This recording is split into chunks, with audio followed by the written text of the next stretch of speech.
జెన్యున్గా ఏంటంటే మామూలుగా ఎవరు గవర్నమెంట్ వస్తే వాళ్ళపైన ఎవరు అధికారం ఉంటే వాళ్ళు తీసుకెళ్తారు, లోపల వేస్తారు, మామూలు బెయిల్ మీద బయటకు వస్తారు. అది కామన్. ఏదైనా అభివృద్ధి గురించి ఏదైనా ఉంటే చేయాలి, కానీ ఇది మామూలుగా ప్రతి పొలిటికల్లోనూ ఉండేది. ఇంతకుముందు వైఎస్ఆర్సీపీలో ఉన్నా కూడా అలాగే చేస్తారు. ఇప్పుడు వితిన్ కూటమి ప్రభుత్వం వచ్చింది, అలాగే చేస్తారు. అది మామూలు కామన్. ఇంకా అంటే ఇట్లా చేసే వాళ్ళు ఓన్లీ వైసీపీ వాళ్ళే, జగన్మోహన్ రెడ్డి అండ చూసుకొని చేస్తున్నారంట. ఇప్పుడు ఇంతకుముందు 2019 నుంచి 2024 వరకు వైసీపీ అంట. ఇప్పుడు 24 నుంచి 29 వరకు కూటమి తరఫున చేస్తారు. మళ్ళీ నెక్స్ట్ వైసీపీ గవర్నమెంట్ వస్తే మళ్ళీ వాళ్ళు కూడా చేస్తారు, మళ్ళీ వీళ్ళు లోపలికి వెళ్తారు. అది మామూలు కామన్ జరుగుతూనే ఉంటుంది పాలిటిక్స్లో అనేది. మళ్ళీ సీఎం జగన్ అవ్వడానికి ఛాన్స్ ఉందా?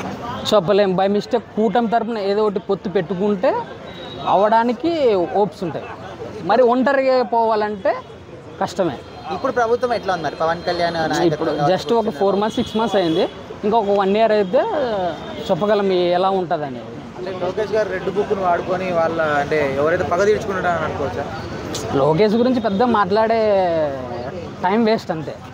ఏదైనా ఉంటే చంద్రబాబు కానీ లోకేష్ మామూలు ఓకే. ఎందుకంటే వాళ్ళ నాన్నని చూసుకొని ఏదో మాట్లాడతారు. ఆయన వాడే రెడ్ బుక్ వల్ల చాలా మంది వైసీపీ వాళ్ళు భయపడుతున్నారు. ఈ సోషల్ మీడియా యాక్టివిటీస్ ఎవరైనా ఉన్నారో వాళ్ళు కూడా రెడ్ బుక్లో ఉన్న వాళ్ళ పేర్లు వాళ్ళ నాన్న చెప్తే ఈయన స్క్రిప్ట్ అమలు చేస్తాడు అంతే. దాని గురించి ఏం పెద్దగా లోకేష్ని మనము తీసుకొని హైప్ చేసేంత లోకేష్కి ఆ స్థాయి కూడా లేదు నన్ను అడిగితే యాక్చువల్గా. అంటే పవన్ కళ్యాణ్ పరిపాలన ఎట్లా ఉంది? పవన్ కళ్యాణ్ పరిపాలన ఎలా ఉందంటే ఒకరికి కొమ్ము కాయడం చాలా వేస్ట్.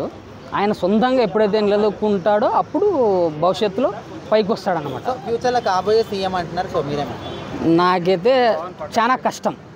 ఎందుకంటే పవన్ కళ్యాణ్కి రాజకీయంలో ఉండాల్సింది ఆవేశం కదా, ఆలోచన ఉండాలి. ప్రతిదానికి వాళ్ళు ఏది స్క్రిప్ట్ ఇస్తే దాన్ని మాట్లాడడం అనేది చాలా వేస్ట్. ఎందుకంటే నీకు 2 స్టేట్లో చాలా మంది ఫ్యాన్స్ ఉన్నారు.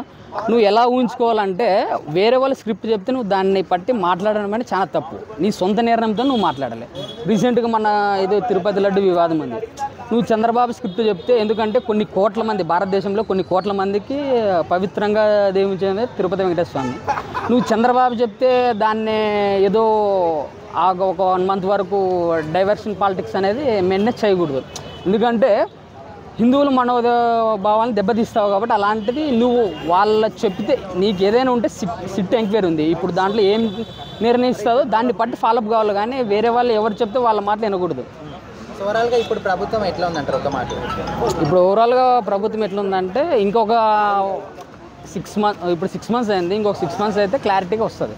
అంతవరకు మనం కూడా ఏం చెప్పలేం. ఎందుకంటే ఏమన్నంటే 6 months అయింది, 3 months అయింది, అప్పుడే ఎలా అంటున్నారు కదా. తర్వాత అయితే మనం ఏమని చెప్పగలం.